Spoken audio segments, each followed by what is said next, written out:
Senhor Presidente da Assembleia, Senhor Presidente da Câmara, Senhores Vereadores, Senhores Deputados, minhas senhoras e meus senhores, muito boa tarde. Em primeiro lugar, o meu agradecimento penhorado aos senhores funcionários e a todos os elementos que se têm esforçado incansavelmente para retomarmos os trabalhos nesta Assembleia com segurança e cuidado. Obrigada pelo vosso profissionalismo e empenho. Nós e a cidade ficamos devedores. E eis-nos chegados ao debate do Estado da Cidade 2020. Mas qual cidade? A que nós realmente queremos ou a de Medina? Sinceramente, a cidade de Medina está pior do que o expectável. Só não estamos mal é nos rankings dos anúncios e dos comentários televisivos. Nesses, estamos claramente em larga vantagem. Vivemos, como sabemos, tempos muito complicados por causa da pandemia de Covid-19. Diariamente aumentam os casos de pessoas contaminadas em Lisboa, o que fez a Câmara Municipal, para além das elementares e necessárias regras de proteção individual de funcionários e utentes dos espaços camarários. Faz anúncios e esperou que fosse o Governo a resolver. Importante para o Estado da cidade é saber quantos municípios infectados ou em situação de isolamento profilático e dependência foram auxiliados pelos serviços sociais da autarquia e ainda precisam de cuidados. Importante para o Estado da cidade é sabermos que apoios prestou a Câmara às diferentes entidades que em Lisboa lidam de perto, no dia-a-dia, com quem está infectado, com quem precisa de apoio. Importante para o Estado da cidade é perceber o real estado da economia de Lisboa. E é na economia que, após esta crise, está a chave para a recuperação. Por isso, no PPM queremos saber quantas lojas, negócios e empresas encerraram e ainda não conseguiram voltar a abrir por causa da pandemia?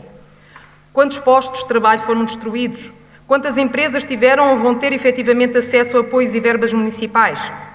Quantos empregos conseguiu a Câmara, através da sua ação direta, impedir a extinção?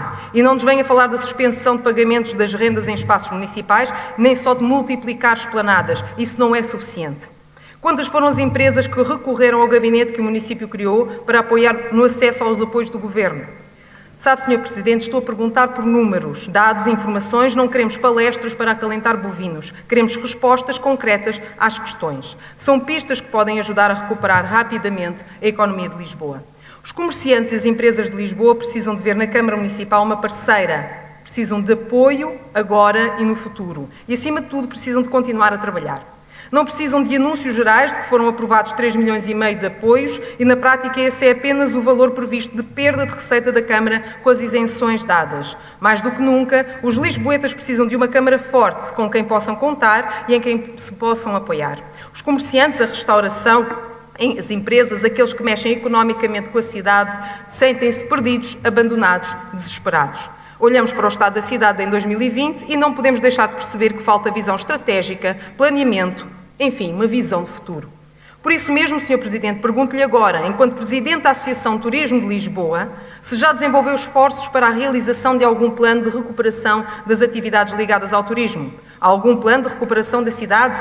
Já falou com o Governo para perceber até que ponto vai haver auxílios concretos específicos ao turismo de Lisboa?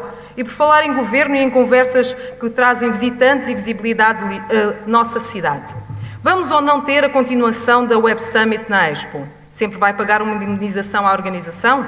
Em que pé estão as negociações entre a Câmara e a Fundação AIP para alargar o espaço da FIL e assim cumprir-se o contrato com a referida organização da Web Summit? Viu-se na altura da Champions, Lisboa quase sem ninguém. No entanto, em Cascais, quase não se podia andar na rua. Os hotéis estavam com a lotação como há muito não viam, restaurantes, esplanadas, em todo o lado os turistas circulavam. Olhe, aqueles que deveriam estar em Lisboa.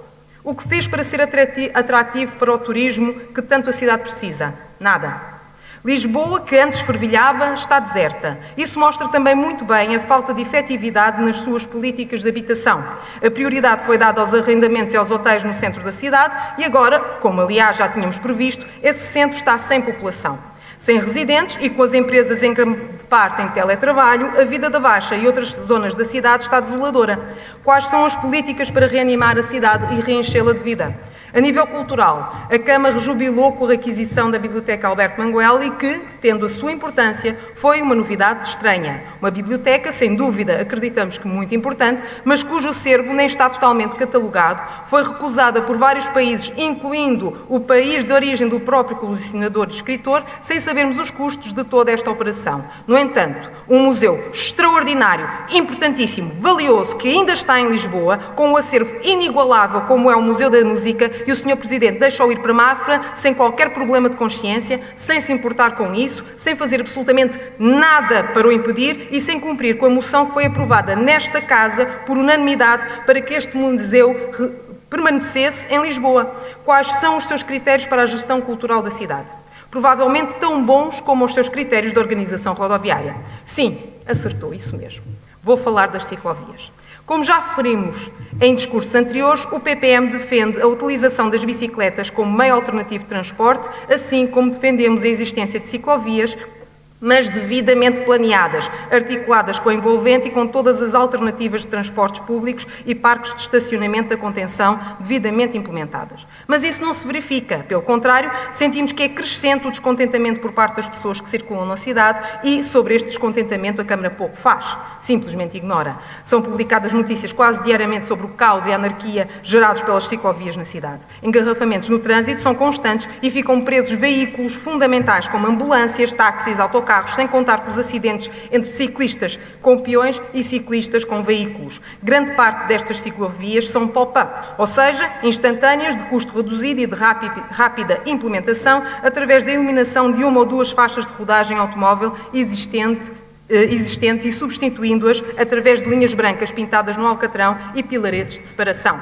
Não é assim que se fazem ciclovias. Estudem as cidades que já as têm há mais de 70 anos para perceberem como é que isto se faz. Chega de amadorismo e desenrascanço e obra para supostamente se ver. A Câmara afirma ter estudos sobre estas ciclovias. Perguntamos, onde estão os relacionados com o impacto no tráfego, na economia, por exemplo? Um dos casos mais gritantes para os municípios, exceto, obviamente, para o vereador da Mobilidade, Miguel Gaspar, é a ciclovia de Almirante Reis. O vereador assegura que as condições para veículos de emergência são melhores do que aquelas que existiam. Imagine-se. Afirma que, e passo a citar, as ambulâncias, por exemplo, em caso de emergência, circulam na ciclovia. O Código da Estrada permite aos veículos de emergência fazê-lo. Vamos ser claros, mesmo a ambulância a subir continuamente a 20 ou 30 km por hora, o que é devagar, fala mais depressa do que o fazia no passado, com filas compactas de tráfego e andar a dançar entre os carros. Neste momento as condições são melhores. O Sr. Vereador não tem realmente qualquer noção do que disse, pois não? É impossível. E já agora um carro de bombeiros passa aonde? Em cima dos pilaretes ou diretamente no passeio? Seja como for, essa solução é um verdadeiro perigo, tanto para os ciclistas como para os peões.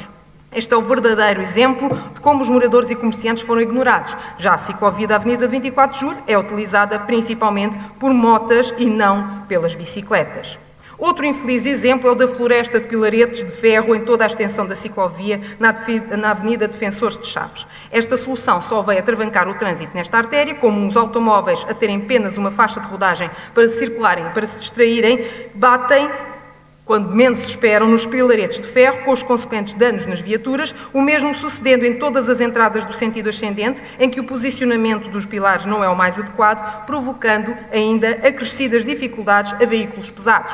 A ciclovia está encostada aos lugares de estacionamento junto ao passeio, ou seja, qualquer automobilista que queira estacionar tem que passar por cima da ciclovia, com o consequente risco de acidente, óbvio, porque a estacionar pode ir por cima de um ciclista ou então bater com a porta do lado do condutor.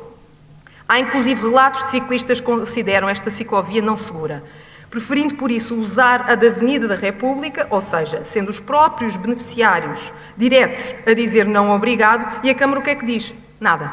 O PPM pergunta, foi um bom planeamento? O PPM responde, não foi. É um erro imenso que a Câmara não assume e temos que aprender com ele. A posição do Automóvel Clube de Portugal face ao novo esquema de ciclovias em obra na Rua Marquês da Fronteira, Rua Castilho, também é fundamental e a ter em conta, mas parece que não foi visto. No plano de transformação do espaço público apresentado pela Câmara, prevê-se que em 2021 a rede ciclável alcance os 200 km na área metropolitana de Lisboa. Estamos a falar de mais de 100 ruas a intervencionar. Nesse plano podemos assistir a momentos que numa primeira análise poderiam ser muito apelativos, mas que implementados podem causar verdadeiros transtornos ao dia-a-dia dos lisboetas. São 11 grandes exemplos disso. E estes exemplos mal planeados têm em comum ou a retirada de vias de circulação automóvel ou a de lugares para estacionamento. Só que não nos é demonstrado um plano com impacto no tráfego, um plano com impacto na economia, um plano de concentração da poluição nesses locais. E claro, percebemos que os moradores com certeza vão passar a guardar o carro dentro das suas próprias casas no cantinho.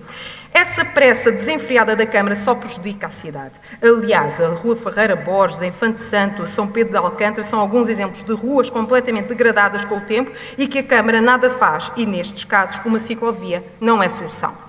Bem sabemos que no poder local a proximidade é fundamental para se governar, mas também sabemos que o Sr. Presidente anda pouco nas ruas, preferindo mais os estudos de televisão ao contacto direto com os lisboetas e até nas situações mais complicadas para a cidade se escuda muitas vezes no seu vereador de Proteção Civil. Vemo-o mais nos anúncios. Isso também diz muito do estado da cidade. E depois é claro, o clássico da incoerência socialista. Há 20 anos, houve um político que achava que fazia falta. Implicou com um projeto do Presidente da Câmara de Lisboa na altura, o túnel do Marquês, houve uma providência cautelar, a obra ficou parada e essa brincadeira custou cerca de 4 milhões de euros ao município. Esse político é hoje o vereador Sá Fernandes. Felizmente, o tempo mostrou que ele não tinha razão, não houve nenhum buraco no metro, o túnel tem facilitado a vida de todos os que circulam na cidade. E ironia das ironias, é exatamente na sequência de uma obra jardinada à qual o nome do Sr. Vereador Sá Fernandes está ligado, na Praça de Espanha, que se abriu um buraco enorme no metro. Felizmente, o pior não aconteceu, só houve feridos. Isto foi o quê? Karma ou apenas incompetência de quem fez ou de quem executou o projeto? Outro bom exemplo de despesismo socialista em obras que não servem para nada, a não ser para gastar dinheiro e complicar a vida aos lisboetas, é o exemplo da rotunda do Marquês e a alteração da circulação na Avenida da Liberdade. As obras que revolucionaram a rotunda e que até hoje confundem muitas vezes quem por lá circula, custou no mínimo 700 mil euros. E agora perceberam, finalmente, que afinal aquela circulação nas faixas laterais da Avenida da Liberdade não tem lógica nenhuma. Isso é coisa para custar quanto agora? Neste debate sobre o estado da cidade, não podemos, no PPM, partilhar, como é óbvio, da visão simpática e até mesmo ingênua que os PS na liderança têm feito em Lisboa. É, no nosso parecer, incompetente. Estamos claramente à procura de uma alternativa a esta governação que erra diariamente e, acima de tudo, desrespeita os lisboetas e todos aqueles que aqui trabalham ou nos procuram como destino turístico.